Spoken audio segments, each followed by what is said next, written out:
Greetings, ladies and gentlemen. Welcome back to another Tuesday edition of Interesting Ideas. And you caught the title just about right.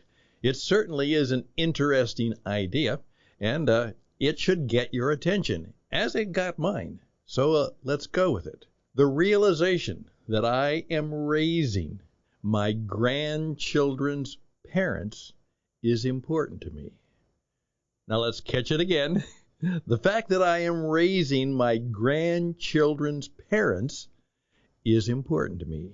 And that is from a man who is writing in the Epic Times from the Sunday edition, and along with the Blaze Media, Delano Squires. Delano Squires is a contributor to Fearless with Jason Whitlock on Blaze Media. And he has put together a very touching and yet cutting and controversial essay on just that. I am raising my grandparents' children, and what should that mean to me? And perhaps in sharing his story, it might mean something to you. I guarantee you it's an interesting idea, and so it's on our program with full attribution, and it begins right now.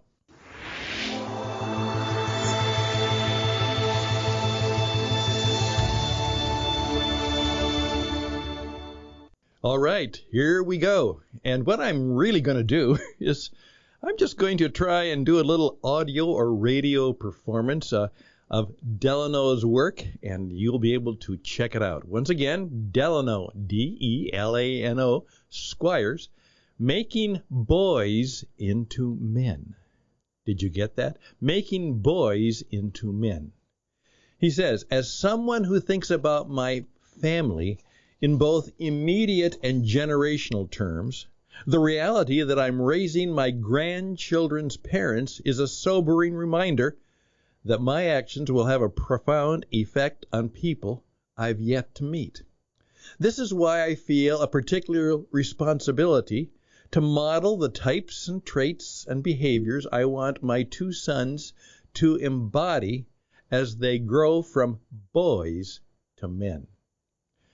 American boys and men are in a state of crisis. The notion that masculinity and traditional gender roles are toxic forces of oppression is a common refrain in our cultural commentary and our political discourse today. Men are dropping out of the labor force and dying deaths of despair.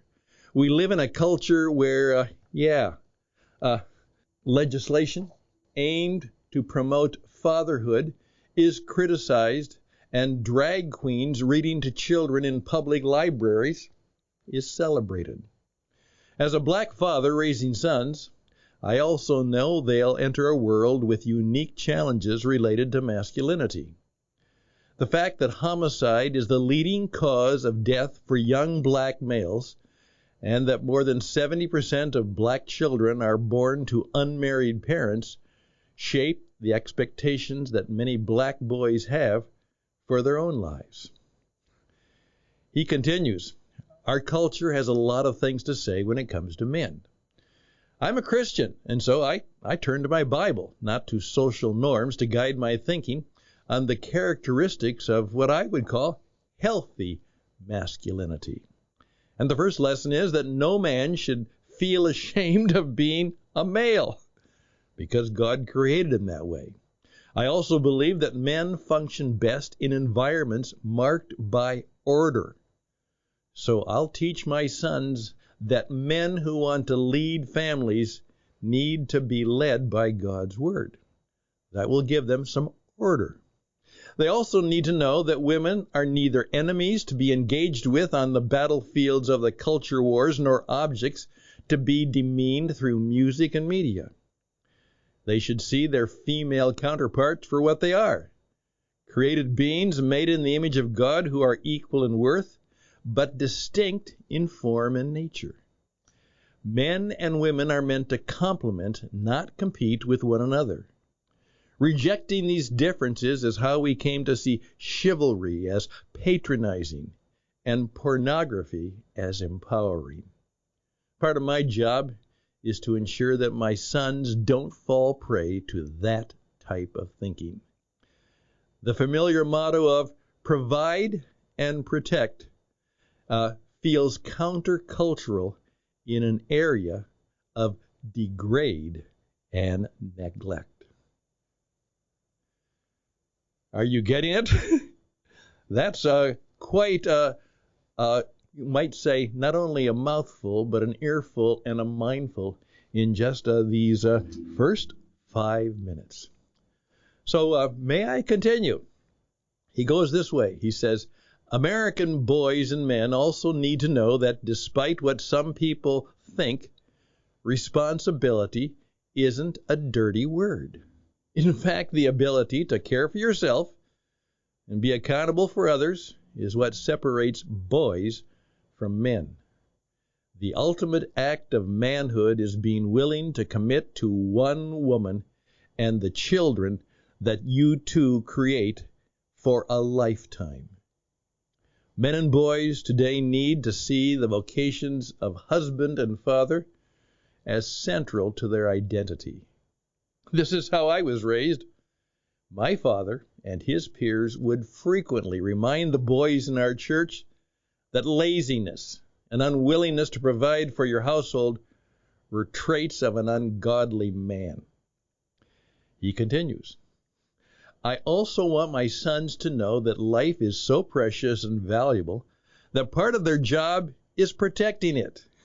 That means they should be wise enough to know that despite the cries for women's equality, their future wives will expect them to investigate when something goes bump in the night. Ultimately, healthy masculinity is found in men who exhibit self-control, wisdom, patience, courage, honesty, kindness, gentleness, grit, adventure, and most importantly, love. This country needs men who are like leather, the perfect balance of tough and tender. This is the life I would want for my sons and every boy, teenager, and young man in this country. My prayer is that they'll grow up in a country that values men, masculinity, and the unique roles we play in our families. I want them to know God. I want them to find meaningful work. I want them to marry a good woman and raise children together and build a family that's characterized by peace and productivity. And now he ends it up. I wish I could package all these ideas into a story so that every father could read it to his son and reinforce these lessons on a daily basis. And he says, I would call it The Boy Who Would Be King. There we go. I would ask you to perhaps play that again and let it perhaps stir your mind, maybe move your spirit and touch your heart, and perhaps just in your own mind and spirit resolve that these are some gestures that you can make in the right direction. I'm Stan Hustad. The program is Interesting Ideas. We'll be back to close it up.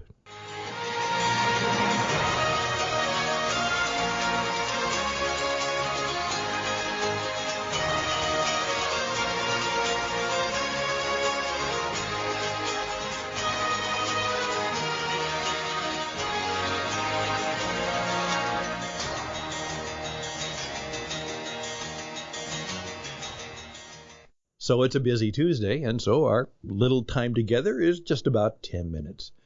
However, I do encourage you to go back and look up Delano Squires, find out more about him. I would encourage you to perhaps find the May 22nd issue of Epic Times, EPOCH Times, and I would encourage you to listen to my gentle, but I hope somewhat powerful performance of what he has to say and what he has to say to you. Because whether you are any of those situations, that message is not just for him and men and boys, it's a message for all of us. A man like me, even though I don't have a son, I have daughters, and it always is something that in some way can touch our hearts and spirits. So that's what I'm going to encourage you to do on this Tuesday.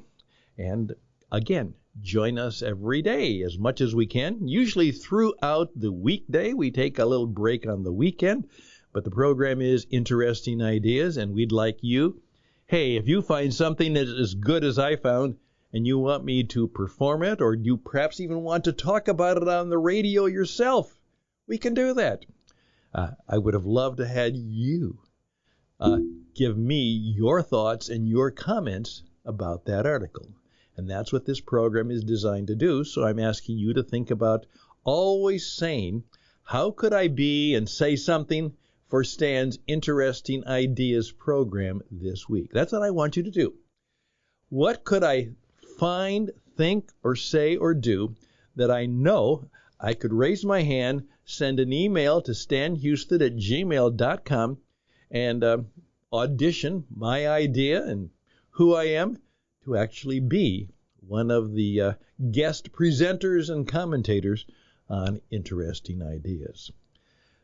This is to help you be different, unique, better in the ways that are important to you, and to have some impact, not only in your world, but maybe in the world.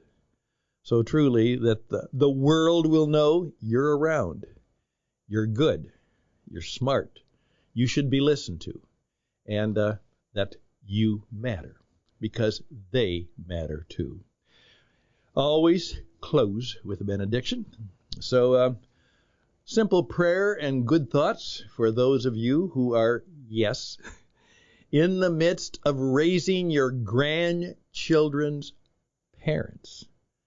And you know what that means? If you're that kind of person, you're thinking not just about you, you are thinking about your legacy and what you can pass on to generations of others that makes a difference.